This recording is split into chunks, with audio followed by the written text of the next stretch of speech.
To get this result trading daily bias, you must analyze every time frame this way and also avoid these three traps. Number one, you want to start from the very top, and if you look at this point here, you can see that price was snubbing this entry here and it came to this lowest point to respect this point, and after respecting this point, it created some sort of rejection candle or some sort of low volatility candle, and you can see that eventually after it broke out of this point, it started spiking up and made some opposition here. So what you want to do is you want to avoid oppositions, because if you don't avoid opposition, this is what's going to happen.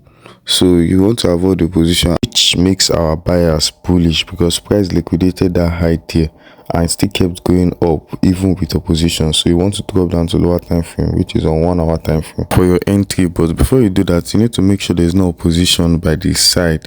And if you look at that point there, you can see that those candles, there was no opposite candle there, there was only bearish candle, which means that if I'm going to buy at this point there will not be any opposition compared to when you are going to buy at a point whereby there's a lot of supply and demand, FEG and the likes of that is going to oppose price. Second trap is the trend line trap. This is when most people see a trend line and they mark it, and then they feel like this point is a reversal point, forgetting all the other flow that happened inside of the trend line. And what's the other flow that happened inside of the trend line? You can see now one price was giving us small rejection candle, and then what happened? It spiked up, and this is not the first time or the last time it happened. It did it again at this point there, and then it spiked up, and then it did it again at this point in time. And so what are we expecting? Basically what we're expecting is for price to spike up again. So how do we anticipate or enter and capitalize off this move? To capitalize off this move, you need to go back in time, because this is very important.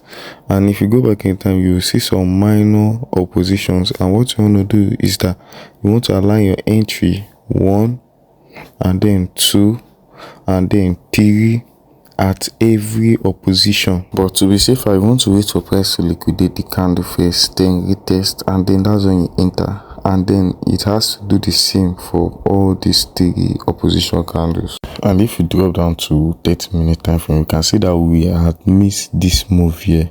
You can see how price was spiking up after this consolidation, and then it spiked up again after this consolidation, and then currently now another consolidation is happening, and we are going to catch this using a secret method. So from 30-minute time frame, we'll be dropping to 15-minute time frame, and what do you see happening? You can see price is liquidated this point slightly, which is a liquidity gap, and then it went back up, and then it did the same thing at this point here. And for a clearer view on 1 minute time frame, we can see that was the low that was taken out, and then there was slight consolidation, and then there was a breakout. So basically on 1 minute time frame, you can see how the breakout spiked up. But now is the time for us to start looking for entries. So I was adjusting my risk parameter, which is my lot size. So I looked for a liquidity gap which happened on 5 minutes, on 15 minutes, to happen on 1 minute time frame. And when I saw price was approaching opposition blocks, I decided to close at this point because I know it's going to reverse, and then went to GBP USD for the second trade. And the third reason why you lose is because you don't use one strategy from the top to the bottom, and I'm going to be proving that works. So basically, if you look at this trend here, you can see that price has been ranging and has been creating range. If you look at that point here, that's the higher range and this is the lower range. So basically, you want this same thing to happen on lower time frame, and then we'll be using the open range breakout confirmation to get entries. So basically, now we're on 1 hour time frame and we want to go to like 30-minute time frame, and there's nothing to see here on 30 minutes. You can see price is just ranging. So what you want to do is you want to still go lower to like 15 minutes time frame, and from what you can see here, after some tiny consolidation, there was a breakout here, and also at this point here. So what you want to do is you want to expect the same thing to happen on lower time frame, man. So if we go lower, which is on 5 minutes, you can see it is much more clearer and visible here. And then if you step it up to like 1 minute time frame, a lot of stuff is happening here. So basically, now you want to wait for price to liquidate that lows. So you want to wait for a breakout, and when the breakout happen, that's when you want to start selling. you want to start selling and then target lower points. That means you want to target week to price to, or ride the sales to the lowest point, because price is going to liquidate all those liquidity below that point there. So basically what I was doing is that I was adding more position, and then when price took out that point there, I added another position, and that was how I was able to amount to something like this. And if you are satisfied with this, which I was, you want to close all position ASAP. You don't want to hold this stuff and then move to the next trade. For this next trade, I'm going to teach you how to navigate worst market. Look at how the price action is so choppy. Like, if a normal person trades this kind of price action, you are going to lose. So I need to show you how you can trade this so that you guys don't go and make money. First thing first, you want to mark the clean range. You don't want to mark all this rubbish range that is up there, or this one that is inside there. You want to mark the one that is clean. And then after marking the one that is clean, you don't even want to do anything inside of this range. The only thing you want to do is just mark the 50% of it, which is where that price is rejecting from. So you know where the momentum is coming from in the market. And instead of trading inside the range, you want to wait for the breakout. And then you want to shoot your shot without any messy, because anytime price breaks out upward, there's a high probability that it's going to liquidate lower liquidity points, because there's a lot of orders there which have been left unmitigated. So now that price has gone up, it has mitigated all those orders at the front, all those people selling from the top there. So now it has to go below to go and mitigate all those people below that point there. You first have mitigate those one at the 50% of that point there, and then mitigate those one at the lower points there. So what you want to do is you want to sell to that lower point there. And if you look at that point there, you can see how price liquidated at 50% very aggressively. Like, literally it's almost going to that point there like this. Like, look at how fast and aggressive the drop is. So your own job is just to be adding more position as the drop is happening. And you can see my account was literally flashing. It was flashing, and this is not even my account service for one of my clients. So basically I need to be very careful with this. And but if you know that if I'm very careful with this, I won't get the desired results. So most of the time we have to take the risk, and then if we lose, we refund the client from our other accounts, which is the bigger ones that we trade.